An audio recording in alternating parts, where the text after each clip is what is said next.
तो 8 इलेक्ट्रॉन जब लास्ट में पूर्ण हो जाता है तो कोवालेंट कोऑर्डिनेट कंपाउंड बनता है।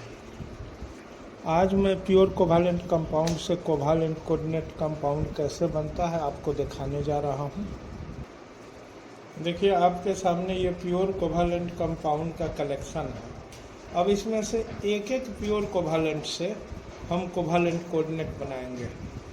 जैसे आप देख सकते हैं H2SO2 से H2SO3 और H2SO4 दोनों बन सकते हैं। अब आप सबसे पहले H2SO2 का डॉट फॉर्मूला बनाएंगे।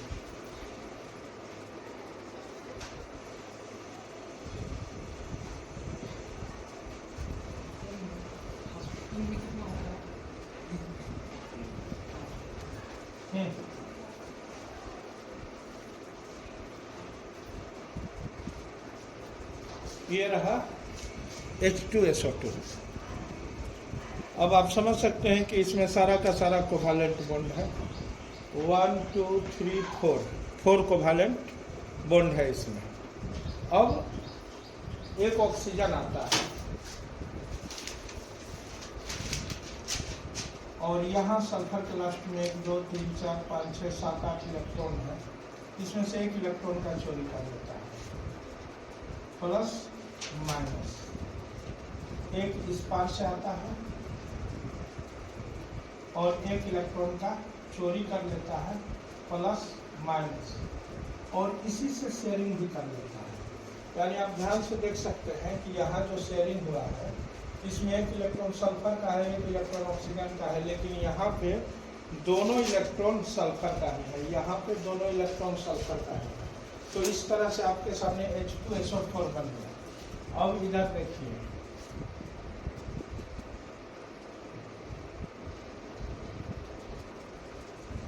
जब केवल और केवल एक ही ऑक्सीजन आकर के म्यूचुअल शेयरिंग करता है, यानी चालाकी के साथ शेयरिंग, यानी दोनों इलेक्ट्रॉन सल्फर का, लेकिन ऑक्सीजन आकर के सल्फर का ही इलेक्ट्रॉन लेकर के सल्फर का पार्टनर बन जाता है, तो इस केस में ये आपका कोऑर्डिनेट बॉन्ड बन चुका है। यानी देखिए इस पार H2SO4 है और इस पार H2SO3 है, और ये रहा दोनों का स्ट्रक्चर फॉर्मूला। अब H2SO2 से आपने देखा, अब हम लोग देखते हैं HNO2 से।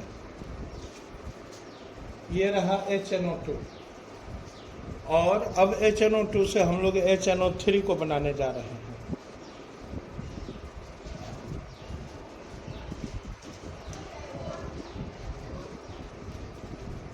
यहाँ पे एक ऑक्सीजन आकर के, जो कि इसके लास्ट में 1 2 3 4 5 6 7 8 इलेक्ट्रॉन है, इसमें से एक इलेक्ट्रॉन का चोरी करता है और ऊपर से इसके साथ शेयरिंग कर देता है। यानी ये बन गया HNO3। HNO2 से HNO3 को आपने देखा। अब H2O2 से आप HPO3 को देखने वाले हैं। देखिए यहाँ पे बस फास्फोरस को ला देना है, ये दोनों इलेक्ट्रॉन फास्फोरस का हो गया। अब ये बन गया HPO3, यानी HPO3 का भी खेल खत्म। अब H3NO3 को देखते हैं। ये रहा H3NO3। नाइट्रोजन के लास्ट में 1 2 3 4 5 इलेक्ट्रॉन ऑक्सीजन के साथ ऐसे शेयरिंग होता है। 2 इधर से 2 इलेक्ट्रॉन का शेयरिंग, इधर से भी 2 इलेक्ट्रॉन का शेयरिंग। ये रहा H, ये रहा H। तो आपके सामने ये H3NO3 बन चुका है। अब इस H3NO3 से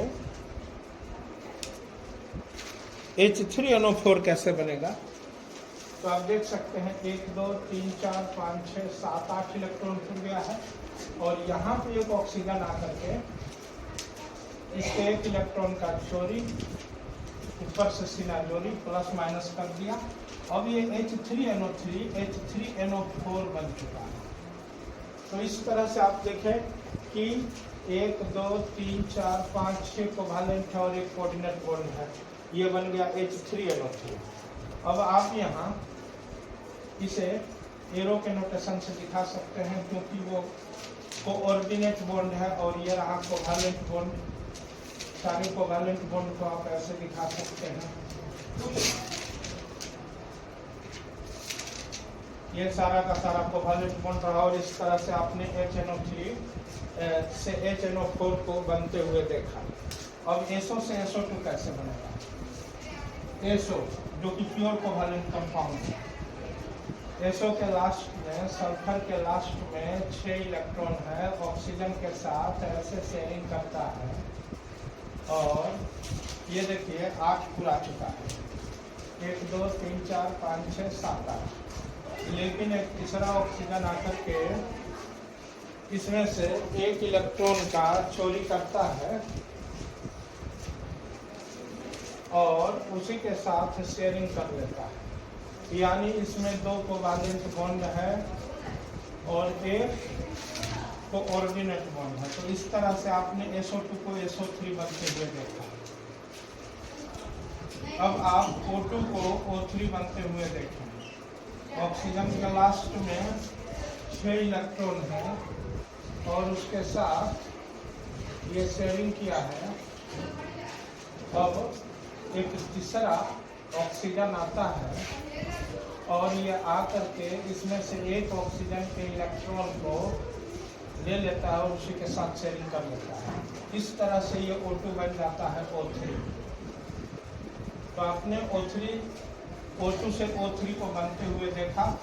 O2 प्योर कोवैलेंट है, O3 कोवैलेंट कोऑर्डिनेट है। अब आप H2S2O3 से बहुत सारे कंपाउंड बनने वाले।